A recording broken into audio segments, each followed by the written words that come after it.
you seem to have just the innate ability to know exactly when your team needs to kind of take over for a little bit. I'm curious if you felt that in the beginning of the fourth quarter when you kind of went on a little mini run, and then sort of where that instinct developed. I think just playing a lot of basketball, getting a lot of reps at it, having a great team that has so much confidence in you, a coaching staff that has so much confidence in you and just builds you up so you feel confident in these moments. But none of it would happen without the team and everything that goes into a performance. So just trying to read what the game is calling for, read what we need at that moment, at that time, whether it's passing, rebounding, scoring, just trying to do whatever it takes to win.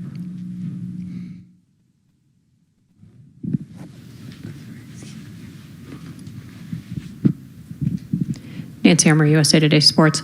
Paige, how would you compare this team to the other Final Four teams that you've been a part of, and what do you think you've learned from those previous trips that can help you all this time around? I would say this team is a little bit younger, just in terms of our most experienced guys are at times sophomores on the court, so we're pretty young in that way, but we got a whole lot of heart and a whole lot of toughness about us, and we play together as a team. We're super well connected. I feel like every team that I've played on, we've been super well connected, but just the way we've been through so much adversity as individuals, as a team, and how much it's brought us together, how much it's made us stronger. And what was the second part of your question?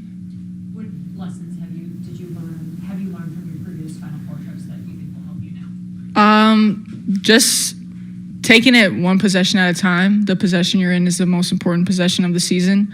Not getting too caught up in what if that, what if this, just staying present, staying in the moment, not worrying about the pressures or the stakes, because everybody's dealing with it. Everybody's there to win a national title, and nobody's there on accident. Everybody there is elite and great and there for a reason.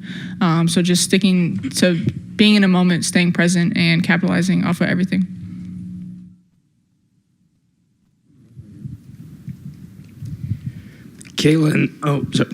Liam Bradford with the Argonaut at the University of Idaho. Kaitlyn, you kind of stepped into a bigger role defensively in these two games, played a big role as an on-ball defender. How do you feel the team's defense, the pressure specifically on the perimeter, played into your wins against both Oklahoma and tonight?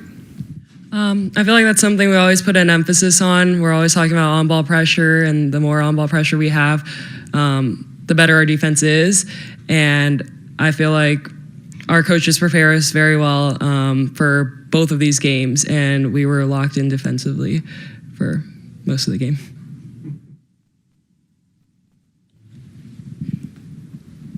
Hi, Kaitlyn. Allison Smith for Forbes.com. As a transfer coming into this program, I was wondering if you could talk about what this experience means for you to be going to the Final Four and to have this moment. It's been an incredible experience so far, honestly. I never thought I would make it to a Final Four, but here I am. But that's all the credit goes to my coaches and my teammates, because we wouldn't be here without them. No, I'm not weird. Did you not see her earlier today? That's the weird end of the table, not this side. Weird.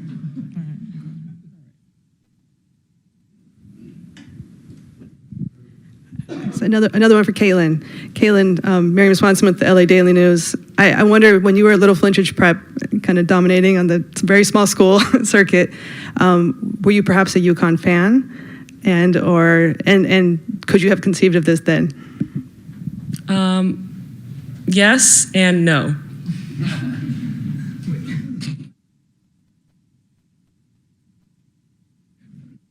You want to clarify which the yes and which the no? Well, yes, I was a UConn fan. I remember watching them play at UCLA sometime in my high school years. But and what was the second question? Could have you pictured being part of this program headed to the Final Four? No.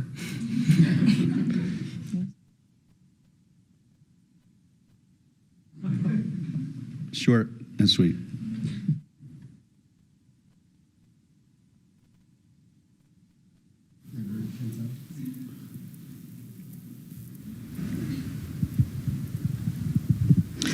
Chantel Jennings with The Athletic. Kaitlyn and Sarah, I'm curious for the two of you.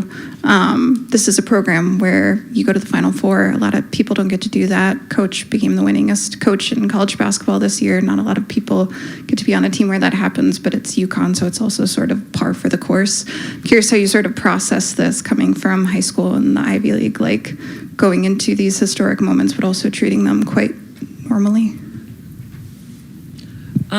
Honestly, I feel like I've relied on my teammates a lot throughout this whole process. A lot of them have experienced this and deep runs in the NCAA tournament, and just sort of looking towards them for guidance, and they're always so composed throughout the whole tournament, so just sort of fitting in and staying on par with them. I would say the same, relying on my teammates. I mean, they've been here before and they know what to expect, so just following them.